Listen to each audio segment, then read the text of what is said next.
समय लगे जब गाड़ियां फूकी जा रही थी, बंदूकें चलाई जा रही थी, लोगों को मारा जा रहा था, पीटा जा रहा था, डराया जा रहा था, और 6-6, 7-7 हत्याएं हो गई। और ऐसे समय में आज भी देश में चर्चा होती है अल्पसंख्यक माइनॉरिटीज का ध्यान रखें।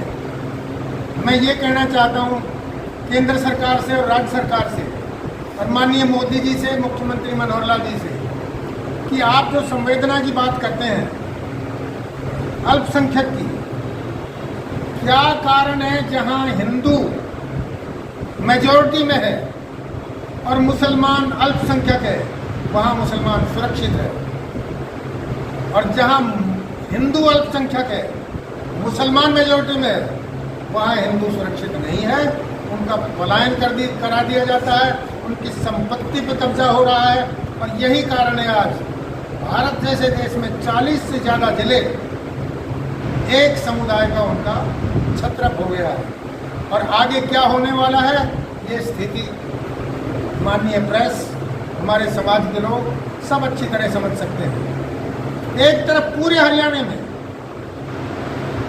हमारे मुस्लिम समुदाय के लोग रेहड़ी वाले हैं, चाहे नाई का काम करते हैं, पेंटिंग का काम करते हैं, चाहे मिस्त्री का काम करते हैं, पूरे हरियाणा में फैले हुए हैं, उनका सम्मान है, कोई कुछ नहीं कहता। और जो अल्पसंख्यक हिंदू हैं उनको धीरे धीरे करके टॉर्चर किया जाता है, भगाया जाता है। और वहाँ जाके आप पूछो तो वहाँ की महिलाएं क्या कह रही हैं कि हमारा कोई जीना नहीं है। इस पे कौन ध्यान देगा, ये बहुत गंभीर बात है। और ऐसी स्थिति में, ऐसे समय में जब एक विधायक विधानसभा में ये कहता है कि मैं लोगों को नाम लेके किसी का प्याज की तरह फोड़ दूंगा, वो तो विधानसभा का बयान था। और एक दिन पहले बयान देता है कि मैंने विधानसभा में भी आपके हक में लड़ाई लड़ी और अब भी मैं आप सबसे आगे रहूंगा, आपको घबराने की जरूरत नहीं है। ऐसे व्यक्ति को इतनी बड़ी सुरक्षा दी जाए, इसमें क्या सोच इसके पीछे मैं नहीं जानता। मोनू मानेसर ने बयान दिया है कि अगर मैं दोषी हूं मुझे गिरफ्तार किया जाए, पर मामन खान को भी गिरफ्तार करके उसी बैरक में हम दोनों को रखा जाए। अगर उसका दोष है वो खुद कहता है कि मुझे गिरफ्तार किया जाए, मैं जाने को तैयार हूं। दूसरी तरफ हमारे यहाँ के सांसद और केंद्रीय राज्य मंत्री बयान देते हैं कि संगठन के लोग हथियार लेके गए, तलवार लेके गए, डंडा लेके गए, और ये उन्होंने ना सोचा ना समझा, किसी की कही कहाई बात को अपने आप फेंक दिया। और इसीलिए मुझे कहना पड़ रहा है कि इस केंद्रीय मंत्री जी का दिमाग खिसक गया है। दिमाग खिसक गया है, मोदी जी की कैबिनेट में है। अगर खिसक गया है तो इसकी जांच कराई जाए, इलाज कराया जाए, अन्यथा नुकसान ज्यादा हो जाएगा। अब तो शायद रेवाड़ी वासियों को भी, हरियाणा वासियों को भी, बीजेपी के शीर्ष नेताओं को पता लग गया होगा कि जब मैंने चुनाव के दौरान एक मुद्दा उठाया था कि असली और नकली बीजेपी कौन सी है, अब समझ में आ गया होगा कि असली बीजेपी कौन सी है और नकली कौन सी है। एक समुदाय के लोग यात्रा पे जा रहे हैं, धार्मिक यात्रा पे, और उनके पास अगर वो तलवार है कौन सी जो पूजा में काम आती है, उसके धार नहीं होती, घोंटी होती है, और एक आध हथियार हो और वो लाइसेंस वाला हो, कोई भी साथ लेके चलता है। डंडा कोई घर से लेकर नहीं जाता, ऐसी परिस्थिति आने पर कहीं से उठा भी सकता है। और जब इतनी महिलाएं, छोटे छोटे बच्चे साथ हों तो कोई आदमी लड़ाई के लिए, उपद्रव के लिए जाते हैं क्या? तो बिना सोच समझ के अनर्गल बयान देना, और वो भी एक विशेष बड़े समुदाय के खिलाफ, ये सीधा सीधा हिंदुत्व पर प्रहार है इस सांसद का, और इनको इसका खमियाजा भुगतना पड़ेगा। अब ये सोच रहे हैं, बुला रहे हैं कि मुझे क्या करना चाहिए, क्या मैं इसके लिए क्षमा मांग के अपने बैकफुट पे आ जाऊं। कुछ इसके चमचे ये कहते हैं कि हमारा नेता साफ गोई में है, कोई कुछ गलत नहीं कहा, बिल्कुल ठीक कहा है। तो मैं ये पूछना चाहता हूं, इनमें बात कौन सी ठीक है? ये उस दिन की बात कर रहे हैं? अरे इन्होंने तो एक चिड़िया के बच्चे को भी नहीं मारा। आज बताए वो केंद्रीय मंत्री उन हथियारों से जिनका नाम ले रहे थे किसको नुकसान पहुंचा है।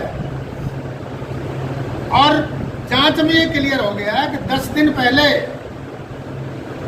इसकी भूमिका बन चुकी थी, लोगों को ड्यूटी असाइन कर दी गई थी।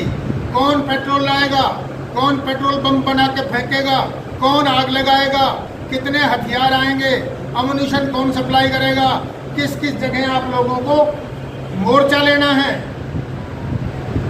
और उन्हीं का एक विदेशी कह रहा है, आपने सुना होगा, तो ये व्हाट्सएप वगैरह तो सारी आ जाती हैं कि यार इतने बहादुर होके मेवात के मुसलमान, अगर तुम में दम है, थोड़ा बहुत भी जान और आत्मा है, तो 100-200 को तो टपका दो। तो इस तरह की तैयारियां वहां से हैं, उनका कोई दोष नहीं। बराबर में दोषी खड़ा कर दिया है हिंदू समाज को, बजरंग दल को, संगठनों को, उनके बराबर में अपराधी इन्होंने जो घोषित किया है, ये बहुत दुखदाई है। और अपनी गलती मानते हुए उनको अपने पद से इस्तीफा दे देना चाहिए, क्योंकि जो 2 नाव में पैर रखता है, कि बीजेपी में मंत्री हाथ जोड़ लेंगे, कांग्रेस में जाने की तैयारी, तो जो 2 नाव में पैर रखता है वो जरूर डूबेगा। अब वो थर्मामीटर लगा के देख रहा है कि बीजेपी में रहा जाए या कांग्रेस में जाया जाए। मैं ये कहता हूं भाई, कहीं चला जा, अब हिंदू समाज जाग चुका है और तेरी एक एक बात का बदला लेने के लिए तैयार खड़ा है। इतने बावड़े नहीं रहे लोग, सब कुछ समझते हैं।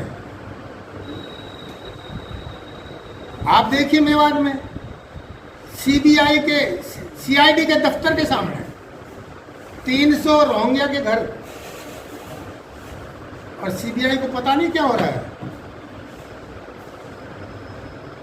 केंद्रीय मंत्री को नहीं पता क्या हो रहा है, और कहते हैं सरकार की ढील रही। इस बेचारे को ये नहीं पता सरकार कौन है। लगातार कांग्रेस की सरकार में मंत्री रहा, अब बीजेपी सरकार में मंत्री है, दोस्त सरकार का है, तो वो सरकार कौन है? अगर ये सरकार नहीं है तो इस्तीफा दे दे। और बहुत राज कर लिया, ये घरानों की राजनीति खत्म होनी चाहिए। कप्तान अजय सिंह ये भी अपनी वोटों के लिए दूसरे समुदाय का पक्ष ले रहा है, उनको निर्दोष बता रहा है, उन पे अत्याचार बता रहा है, सरकार की फेलियर बता रहा है, सरकार की वजह से उन लोगों ने ऐसा सब कुछ कर दिया। ये बयान जनता समझती है। तो अब कप्तान अजय सिंह को और इंद्रजीत सिंह को, दोनों को इसका मजा मिल जाएगा। और घरानों की राजनीति निश्चित तौर पे समय आगे अब खत्म होने वाली है। आम परिवार का कोई भी आदमी आए, साधारण आदमी कोई भी आए, जिसमें देश सेवा, समाज सेवा करने की इच्छा है, वो कहीं भी आए, कोई भी आए, कोई जीते कोई हारे, देशभक्ति के साथ अच्छे काम करने की जिसकी नीयत हो वो आना ही चाहिए। हम स्वागत करेंगे। मुख्यमंत्री जी का बयान था जी कि हर किसी की पुलिस रक्षा नहीं कर पाएगी, क्या है? ऐसा उन्होंने किस संदर्भ में किया? मैं तो ऐसे ही, मैं तो अपनी विचारधारा के लिए मैंने ये बोला है, मुख्यमंत्री क्या कहता है, मैं मुख्यमंत्री का ना पक्ष ले रहा हूँ, पर हाँ ये कहा है गलत कहा है। लेकिन ये करने के बाद आज जो मुख्यमंत्री कार्रवाई कर रहे हैं वो सराहनीय है, वो दमदार है। और अनिल विज के जो बयान आए थे वो पहले ही दमदार थे, और उस दम में अब मुख्यमंत्री ने भी जो चमत्कार किया है, जो दिखाया है, कारण में वही बता रहा था, जहाँ हिंदू माइनॉरिटी में है वहाँ के साधारण लोगों को टॉर्चर करके भगा देते हैं। तो आज अगर हिंदू इतना शांत है यहाँ का, और सरकार एक्शन लेके हिंदुओं की रक्षा करने के लिए आ जाए और दूसरे समुदाय को ये बता दे कि गुंडागर्दी बर्दाश्त नहीं करेंगे, तो इसमें दोष क्या है? होना ही चाहिए। इसके लिए मैं मुख्यमंत्री को बधाई देता हूँ, उन्होंने बहादुरी का काम किया है और ऐसे ही करते रहेंगे तो फिर ये समुदाय उनके साथ हो जाएगा। गाड़ी तो होनी चाहिए, क्योंकि पहले तो एक मैं प्याज की तरह फोड़ दूंगा और फिर हिंसा से एक दिन पहले जो उनका बयान वीडियो आया है वो ज़्यादा दुखदाई है कि मैंने विधानसभा में भी आपका पक्ष लिया, आपकी पैरवी की और अब भी मैं आपके साथ खड़ा हूँ, सबसे आगे हूँ। तो इससे बड़ा भड़काऊ भाषण क्या हो सकता है? शांतिपूर्वक शांति शांति शांति। और ये सच है कि हिंदू तो बेचारा कंकर कंकर को शंकर मानता है, उसके जहन में ये नहीं है कि हम आतंकवाद करें, किसी को मारें। अगर हिंदू से किसी की उंगली टूट जाए तो उसके अंदर दर्द होता है। और ये लोग इतने कठोर हैं कि वीडियो में दिखा रहे हैं, निर्दोष पे गोली चला दो, तलवार से काट दो, शीश को काट दो। और एक भरतपुर का सरपंच कह रहा है इस पे नेट पे कि हिंदुओं तुम एक तलवार से की नोक से भी डरते हो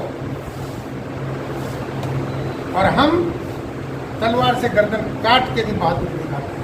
यार ये कोई स्टेटमेंट है? ये बहादुरी है?